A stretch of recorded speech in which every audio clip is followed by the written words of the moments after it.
ಹಾಸನ ದೇಗುಲ ಪುನರ್ ಪ್ರತಿಷ್ಠಾಪನೆ ಕಾರ್ಯಕ್ರಮದಲ್ಲಿ ಭಾಗಿಯಾದ ಮಾಜಿ ಸಿಎಂ ಕುಮಾರಸ್ವಾಮಿ. ಹಾಸನ ತಾಲೂಕಿನ ಚನ್ನಂಗಿಹಳ್ಳಿ ಗ್ರಾಮದ ಈಶ್ವರ ದೇವಾಲಯದ ಪುನರ್ ಪ್ರತಿಷ್ಠಾಪನಾ ಕಾರ್ಯಕ್ರಮ.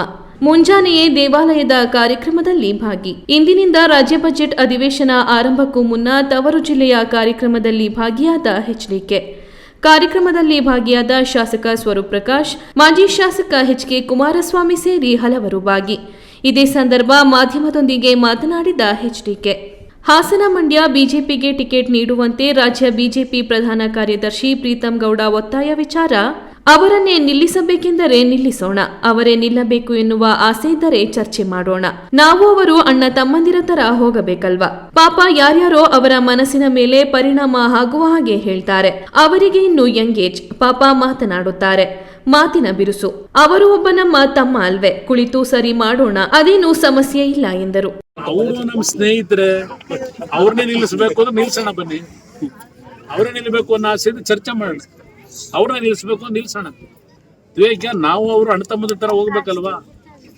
ಪಾಪ ಯಾರ್ಯಾರ ಅವ್ರ ಮನಸ್ಸಿನ ಮೇಲೆ ಇನ್ನೂ ಅವ್ರಿಗೂ ಎಂಗೇಜು, ಪಾಪ ಮಾತನಾಡ್ತಾರೆ, ಮಾತಿನ ಬಿರುಸು. ಅವನೊಬ್ಬ ನಮ್ಮ ತಮ್ಮ ಅಲ್ವೇ, ಕೂತ್ ಸರ್ ಮಾಡೋಣ, ಅದೇನ್ ಸಮಸ್ಯೆ ಇಲ್ಲ.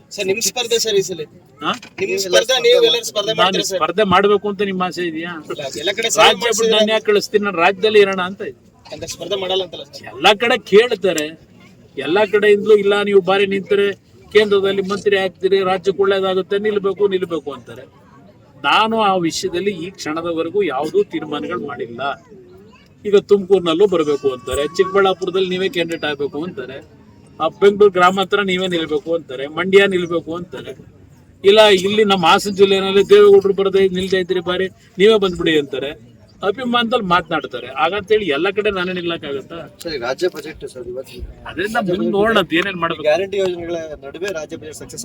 ಈ ಬಾರಿ ಕಾಂಗ್ರೆಸ್ನ ದುರಾಡಳಿತ ಏನಿದೆ ನಾನು ಹೇಳ್ತಿಲ್ಲ, ನಿಮ್ ಜಿಲ್ಲೆಲೇ ನಡೀತಾ ಇದೆಯಲ್ಲ. ಪ್ರತಿನಿತ್ಯ ಮಾಜಿ ಸಚಿವರೊಬ್ಬರು ಇವತ್ತಿನ ಸರ್ಕಾರದ ವೈಖರಿ ಬಗ್ಗೆ ಪ್ರತಿದಿನ ಡಂಗೂರ ಹೊಡಿತಾವ್ರಲ್ಲ, ಭ್ರಷ್ಟಾಚಾರದ ಬಗ್ಗೆ.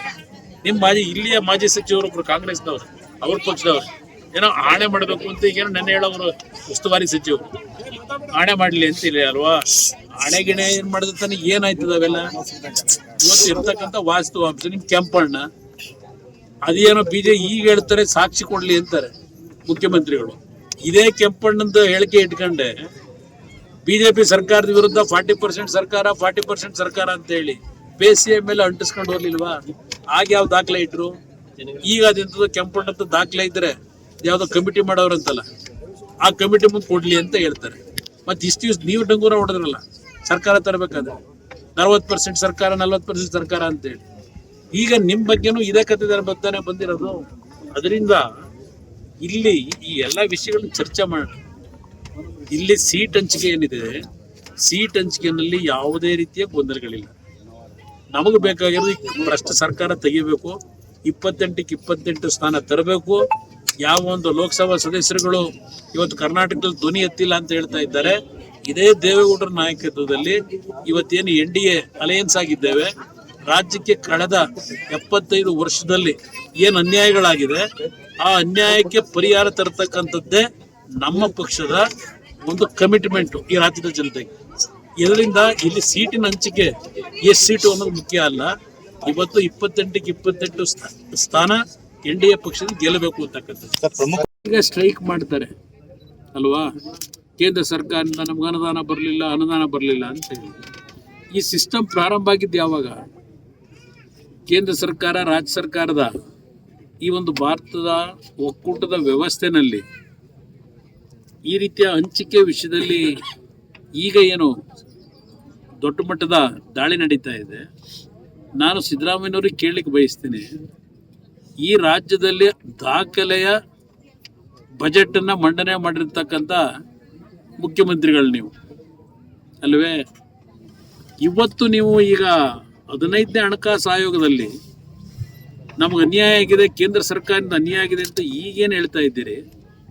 ಈ 15ನೇ ಹಣಕಾಸು ಆಯೋಗದ ಕಾರ್ಯವೈಖರಿ ಹೊಸದಾಗೇನು ಪ್ರಾರಂಭ ಮಾಡಿದ್ದಾರೆ? 1952ರಲ್ಲಿ ಈ ಒಂದು ಹಣಕಾಸು ಆಯೋಗಗಳು ಅಂತಕ್ಕಂಥದ್ದನ್ನು ಏನು ಈ ವ್ಯವಸ್ಥೆನಲ್ಲಿ ನಮ್ಮ ದೇಶದ ಸಂವಿಧಾನ ವ್ಯವಸ್ಥೆನಲ್ಲಿ ಈ ಒಂದು ಸಂಸ್ಥೆಗಳನ್ನು ಪ್ರಾರಂಭ ಮಾಡಿದ್ರು. ಆ ಸಂಸ್ಥೆಗಳಿಗೆ ಗೌರವಾನ್ವಿತ ರಾಷ್ಟ್ರಪತಿಗಳು ಪ್ರತಿ 5 ವರ್ಷಕ್ಕೆ ಒಂದು ಬಾರಿ ಯಾವೊಂದು ಫೈನಾನ್ಸ್ ಕಮಿಷನ್ನಿಂದ ಯಾವ ರಾಜ್ಯಗಳಿಗೆ ಏನು ಸಮಸ್ಯೆಗಳಿದೆ ಅದಕ್ಕೆ ಯಾವ ರೀತಿ ಅನುದಾನಗಳನ್ನು ಕೊಡಬೇಕು ಅಂತ ಹೇಳಿ ಪ್ಯಾರಾಮೀಟರ್ಗಳನ್ನು ಇಟ್ಟು ಸಿಸ್ಟಮ್ ದೇಶದಲ್ಲಿ ಪ್ರಾರಂಭ ಆಗಿದೆ. ಅಲ್ಲಿಂದ ಇಲ್ಲಿವರೆಗೂ ಚರ್ಚೆ ಮಾಡೋಕೆ ಹೋದ್ರೆ ಭಾಳ ದೊಡ್ಡ ಕಥೆ ಇದೆ 1958ರಿಂದ. ಅದರಿಂದ ಇವತ್ತು ಕೇಂದ್ರ ಸರ್ಕಾರದ ನೆರವಿನ ಬಗ್ಗೆ ಏನು ಹೇಳ್ತಾರೆ, NDRFನಿಂದ ನಮಗೆ ಬಿಡುಗಾಸು ಕೊಟ್ಟಿಲ್ಲ ಅಂತ ಏನು ಹೇಳ್ತಾರೆ, ಇವ್ರಿಗೇನು ರಾಜಕೀಯ ಗೊತ್ತಿಲ್ಲದೆ ಇರ್ತಕ್ಕಂಥದ್ದು ಇದೆಯಾ? ಎಲ್ಲ ಗೊತ್ತಿರೋ ವಿಷಯವೇ. ಇವರು 14-15 ಬಾರಿ ಮಣ್ಣೆ ಮಾಡಾಯಿತು ಬಜೆಟ್ನ. ಹಿಂದ್ಲಿಂದ ಯಾವ ರೀತಿ ಬಂದಿದೆ NDRFನ ಗೈಡ್ಲೈನ್ಸ್ನಲ್ಲಿ ಈ ಫೈನಾನ್ಸ್ ಕಮಿಷನ್ಗಳು ಪ್ರತಿ 5 ವರ್ಷಕ್ಕೆ ಹಣ ಹಂಚಿಕೆ ಮಾಡ್ತಾರಲ್ಲ, NDRFನಲ್ಲಿರ್ಬೋದು SDRFನಲ್ಲಿ, ಆ ಹಂಚಿಕೆ ಯಾವ ರೀತಿ ಕೊಡ್ತಾರೆ, ವಿಶೇಷ ಅನುದಾನ ಅಂತಕ್ಕಂಥದ್ದು ಕೆಲವು ಬಾರಿ ಕೊಟ್ಟಿರ್ಬೋದು. ಅದು ಯಾವುದೋ ದೊಡ್ಡ ಫ್ಲಡ್ಸು ಅದೆಲ್ಲ ಬಂದಂಥ ಸಂದರ್ಭದಲ್ಲಿ ಕೊಡ್ತಕ್ಕಂಥದ್ದು ಏನಿದೆ, ಇದಕ್ಕೆ ಸಂಬಂಧಪಟ್ಟಂಥ ಹಲವಾರು ವಿಷಯಗಳ ಬಗ್ಗೆ ವಿಧಾನಸಭೆಯಲ್ಲಿ ಚರ್ಚೆ ಮಾಡ್ತಾರೆ.